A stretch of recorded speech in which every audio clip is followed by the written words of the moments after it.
दोस्तों, आप हैं संजय कुमार श्रीवास्तव के साथ और मुस्कान इंडिया न्यूज़ में स्वागत है। जैसे कि हम बात करेंगे मंदिर, गुरुद्वारे, मस्जिद, जगह जगह की खबरें हम अपने मुस्कान इंडिया पे चलते रहते हैं और आप हमारे साथ हमारी वीडियो को बहुत साथ।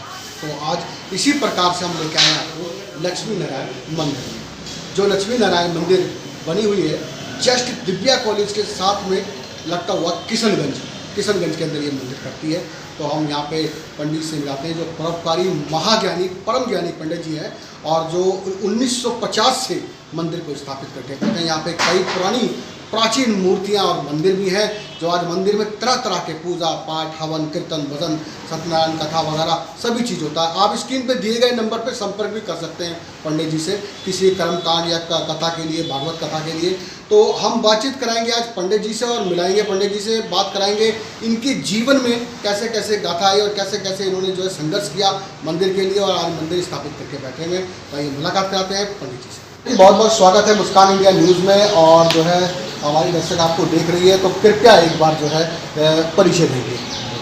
मैं पंडित प्रमोद कुमार शर्मा मेरा नाम है और ये जो मंदिर है मंदिर श्री लक्ष्मण गौशाला माल दिल्ली किशनगंज 6 का है और इसमें हमारे परदादा जी श्री बंसीधर जी जो है यहाँ आए थे 1950 में। उसके बाद मैं पहुँचा हूँ जो इस मंदिर को संभाल रहा हूँ। जी हमारे मंदिर जो है लक्ष्मीनारायण मंदिर में सब देवी देवताओं की मूर्ति है और यहाँ पूजा पाठ, हवन, पूजन वगैरह सब होता है।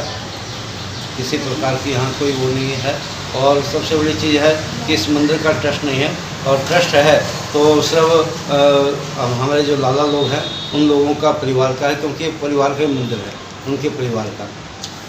ये अध्यात्म का प्रभु की अपनी कृपा है, उन्होंने ऐसा आशीर्वाद दिया और मेरे बड़े बुजुर्गों का आशीर्वाद है जो मैं इस काम को संभाल रहा हूँ। जी, तो अब तक मंदिर में सबसे महत्वपूर्ण कौन सा चमत्कार हुआ? हमारे 1977 में प्रभु राम जी की स्थापना हुई थी तो यहाँ पर जब इनकी प्राण प्रतिष्ठा की गई थी तो यहाँ पर जो है 5 ब्राह्मण बैठे थे जो जिन्होंने प्राण प्रतिष्ठा की थी। उस टाइम में मेरे दादाजी थे, ये दादाजी हैं। अच्छा। तो इन्होंने करवाया था उस कार्य को। दर्शकों में दादाजी की फोटो अभी दिखाऊंगा और पूरे मंदिर के दर्शन कराऊंगा। फिलहाल हम बातचीत पे लगे हुए हैं और आगे बात जारी है। जी, तो राम जी की जब मूर्ति स्थापना हुई थी तो इनकी आंखों पे पट्टी बांध दी गई थी प्राण प्रतिष्ठा के लिए और एक बड़ा शीशा इनके आगे रख दिया गया था। जब जैसे राम जी की पट्टी खुली तो उनकी दृष्टि उस शीशे पे पड़ी। यहाँ कम से कम 100 आदमी लोग बैठा हुआ था, भगत लोग बैठे हुए थे। तो उनकी दृष्टि पड़ते वो शीशा ऐसे चटका बीच में से जैसे सूरज की किरणें चमकती। अच्छा, ऐसे ये चमकता है। तो अच्छा, उसके बाद में जैसे किसी को हारी बीमारी वगैरह और भी कुछ ग्रह कलेश वगैरह जो होता है, क्या यहाँ से कुछ किसी का भला हुआ? देखो जी, एक आध मुद्दा, एक आध बातचीत जो मंदिर में आता है सबका भला होता है। ये तो हम नहीं कह सकते कि किस का, क्योंकि जिसका हो जाता है वो कई बार आता है, कई बार नहीं भी आता, पर हमें पता लग जाता है कि भाई व्यक्ति ठीक हो गया। अच्छा, तो भागवत कथा वगैरह के लिए आपके पास फ़ोन आते हैं तो आप भागवत कथा में क्या क्या करवाते हैं? कर्म कांड, भागवत कथा। भागवत कथा जो है हम अपने जो हमारे पुजारी हैं जो हमारे साथ हैं हम उनको बुलवाते हैं और भागवत कथा कराते हैं। हवन, पूजा, शादी ब्याह वगैरह जो है वो मैं करवाता हूँ। तो पंडित जी ये मंदिर कितने गज में बनी हुई है? ये 150 गज के लगभग मैं बना हुआ। आरती होती है सुबह 5:30 बजे, नहीं 5 बजे मंदिर खुल जाता है, 5:30 बजे की आरती होती है और शाम को जो है दिन छिपने के बाद आरती होती है। जैसे जैसे त्यौहार आते हैं वैसे वैसे मंदिर की जो है व्यवस्था चलती है और पूजा पाठ, कर्मकांड, नवरात्रि वगैरह में सब होता है। मैं बात करूंगा पंडित जी समाज से जुड़ी हुई और बातें जो समाज में जुड़ी हुई है। मैं जो है किसी की जाति बंधन का आलोचना नहीं करूंगा, किसी की धर्म की बात नहीं करूंगा, लेकिन सरकार ने सभी जगह लोगों को फ़ायदा दिया। क्या मंदिरों को, ब्राह्मणों को क्या फ़ायदा दिया? नहीं, कभी नहीं मिला, किसी सरकार ने नहीं। तो क्या चाहते हैं कि ब्राह्मणों को फ़ायदा मिलना चाहिए? देखो ये ब्राह्मण का तो अपना वजूद होता है और प्रभु का ब्राह्मणों के ऊपर पूरा आशीर्वाद होता है। उसको वैसे किसी चीज़ की आवश्यकता नहीं होती है, परंतु फिर भी ब्राह्मण जो है बहुत ही पीछे गया हुआ। मैं आपको बता दूं कि अगर 80% ब्राह्मण रईस और उच्च दर्जे पे बैठे हुए हैं तो सभी नहीं बैठे हुए। 25% ब्राह्मण ऐसे भी है जिनके यहाँ एक टाइम की रोटी भी नहीं बन रही है और वो चाहते हैं कि भारत सरकार से हमें मदद मिले। क्या कहेंगे? नहीं, देखिए उन्होंने व्यवस्था रोटी पानी की सब की हुई है, चाहे वो किसी जाति का हो। ब्राह्मणों को भी किया हुआ है है ना जी। ये नहीं कि ब्राह्मण जो है बहुत नीचे है, ऐसा नहीं है। ब्राह्मण ठीक है ना, पर वो किसी के आगे हाथ नहीं फैलाता, माना नहीं जाता। मैं हाथ नहीं फैलाता, मैं बात इसकी नहीं कर रहा। पंडित ब्राह्मण जो है एक स्वाभिमानी व्यक्ति होता है और ज्ञानी जी बुद्धिजीवी आदमी होता है, कभी कभी किसी के आगे हाथ नहीं फैलाता है। लेकिन मैं कई जगह ऐसे गया हूँ जहाँ पे स्थिति काफ़ी गंभीर देखी। मंदिरों के अंदर ब्राह्मण जी ने बताया मुझे कि यहाँ पे नेता एमएलए वगैरह आते हैं, रिबन चढ़ाते हैं, जब वो जीत जाते हैं तो माला लेके आते हैं, ढोल बजाते हैं, सारे काम होते हैं। बरसात का टाइम हुआ पड़ा है, मंदिर पूरी डबोडब भरी पड़ी है, जानवर पशु इसके अंदर घूम रहे हैं और बीवी का इलाज कराना है, मेरे पास 1 रुपये नहीं है, घर में रोटी नहीं है। क्या कहना चाहेंगे ऐसे तो? नहीं, मैं ऐसे क्या लगता है आपको, सरकार को उनसे मदद मिलनी चाहिए? मिलनी चाहिए, ब्राह्मणों को तो मिलनी चाहिए। जब सबके लिए आरक्षण दे रहे हैं तो ब्राह्मणों को भी मिलना चाहिए। तो क्या लगता है कि आपको भविष्य में और क्या आप प्रोग्राम बनाएंगे? आप ब्राह्मण की समितियाँ कई चल रही है यहाँ पे, उन्होंने कुछ सोचा है? ब्राह्मणों के लिए ब्राह्मण सोच रहा है, ऐसी बात नहीं, ऐसी कोई दिक्कत वाली बात नहीं है। पंडित जी, दिल्ली के अंदर ये बात करें या यूपी के अंदर बात करें, जगह जगह कहीं भी बात करें, ब्राह्मण बुद्धिजीवी है और बहुत ज़्यादा कर्मठी और मेहनती व्यक्ति है, लेकिन ब्राह्मणों में एकता नहीं है। पंडित जी, आखिर ऐसा क्यों? ऐसा ही जो ब्राह्मण है वो कोई ज़्यादा विद्वता हासिल कर लेता है, कोई कम कर पाता है, नहीं कोई नहीं, किसी को जानकारी नहीं है, ठीक है ना जी। पर ब्राह्मण तो ब्राह्मण है, पर जो विद्वता जो ज़्यादा अपने आप को सोचते हैं नहीं, और जिसको थोड़ा कम आता है उसको नीचे दबाने की कोशिश करते हैं, इसलिए ब्राह्मण में एकता नहीं है। तो क्या करना चाहिए ऐसे में कि जो उनके अंदर एकता है, समझदारी है इस चीज़ के लिए? एकता ब्राह्मणों को सबको मिलजुल के एक साथ चलना चाहिए, है ना जी। किसी को छोटा बड़ा ना समझे, किसी को ज़्यादा ये न समझे कि विद्वान नहीं है, इसको कुछ नहीं आता, ऐसा नहीं है। ब्राह्मण तो ब्राह्मण है ना जी, चाहे वो कर्म करे या ना करे, ब्राह्मण तो ब्राह्मण, उसको जो है कोई वो नहीं कर सकता। एक बार क्या हुआ, एक राजा के पास एक ब्राह्मण गया, मैं थोड़ा सा आपको बताऊँ। एक राजा के पास एक ब्राह्मण गया, तो राजा से कहने लगा, महाराज आप मेरा पालन कीजिए, मैं ब्राह्मण हूँ। तो राजा कहने लगा, ठीक है मैं आपका पालन करूँगा, ब्राह्मण हो आप, है ना, परंतु ये बताएं कि आप कितने पढ़े लिखे हैं या क्या आपके अंदर योग्यता है। तो उन्होंने कहा, भाई मैं पढ़ा लिखा तो नहीं हूँ, परंतु प्रभु की बड़ी कृपा है मेरे ऊपर। अच्छा। तो उन्होंने कहा कि भाई आप बताइए। तो उन्होंने कहा, आप अपना कोई भी प्रश्न कीजिए कि महाराज एक चीज़ बताइए कि मेरी हथेली में बाल क्यों नहीं है? अच्छा। मेरे सब जगह बाल हैं, हथेली में क्यों नहीं है? हाथों में, हथेली में क्यों नहीं है?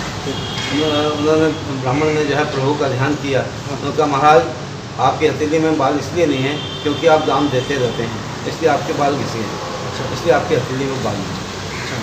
ठीक है महाराज, तो मेरे जो कर्मचारी हैं इनकी हथेली पे क्यों नहीं?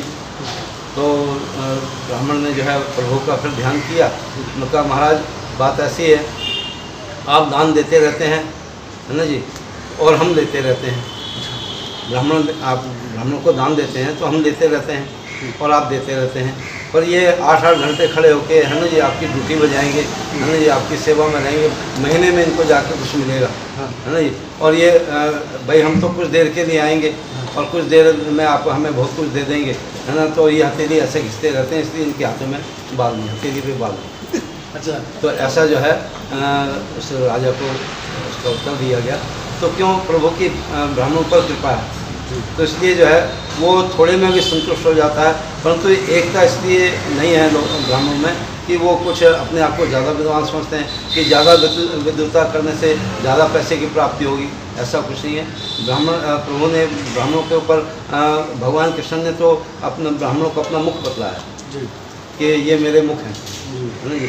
तो जो ब्रह्म वाक्य जनार्दन, यानी जो भी ब्राह्मण बोलता है वो भगवान का जो है वो हो जाता है आशीर्वाद। ऐसा है, ये तो मोबाइल ने पहले कहा करते थे टीवी ने बच्चों को बिगाड़ दिया, है ना जी, पर ऐसा नहीं। मोबाइल जब से आया है, ये फेसबुक वगैरह ये जो आए हैं, ये इससे जो है ज़्यादा बिगड़ गए हैं, उसी में लगे रहते हैं, है ना। रात हो दिनों चलते फिरते हमने कई बार लोगों को देखा है कि चलते चलते भी मोबाइल देख रहे हैं, स्कूटी चला रहे हैं तो मोबाइल देख रहे हैं, है ना जी। ये नहीं होना चाहिए, और संस्कार तो घर से स्टार्ट होता है ना जी। माँ बाप जब बिजी रहेंगे, है ना जी, वो भी अगर मोबाइल पर लगे रहेंगे तो बच्चों का कहाँ संस्कार देंगे। जी जी तो संस्कार तो घर से आता है ना जी, जी। जी। और वो सबसे पहले माँ देती है। बाप एक बार को नहीं दे, परंतु संस्कार माँ देती है। माँ अगर बच्चों को देखे कि भाई गलत कर रहे हैं तो उनको डांटना चाहिए, परंतु माँ भी जो है सबको जो है कर देती है।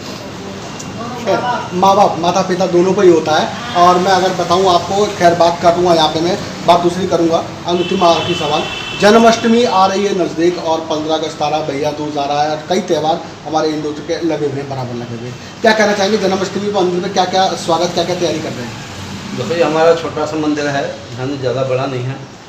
यहाँ हमारे सत्संग होता है, अपना मूर्तियों पे जो इनके श्रृंगार वगैरह होता है, कपड़े वगैरह बदले जाते हैं जी, और मंदिर को सजाया जाता है।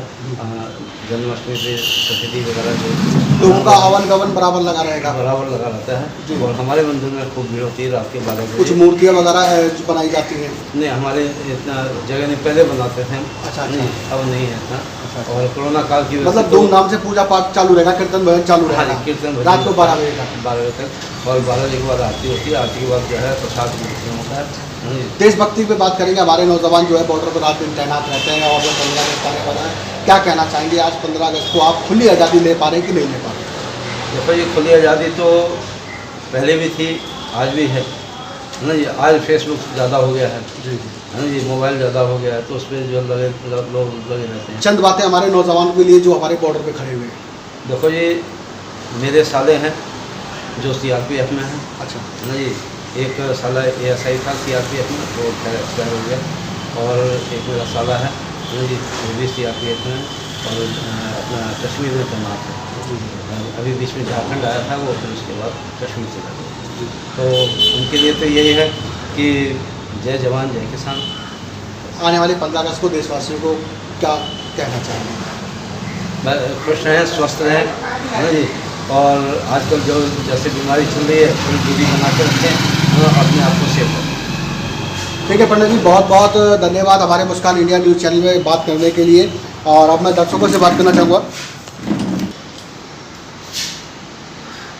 तो दर्शकों तैयार रहिए, हो सकता है अब की बार आपकी बारी। हम उठाएंगे आपकी आवाज़, हर गली मोहल्ले पहुंचकर। मुस्कान इंडिया न्यूज़ हमारा टारगेट है, चलो चले मुस्कान की ओर।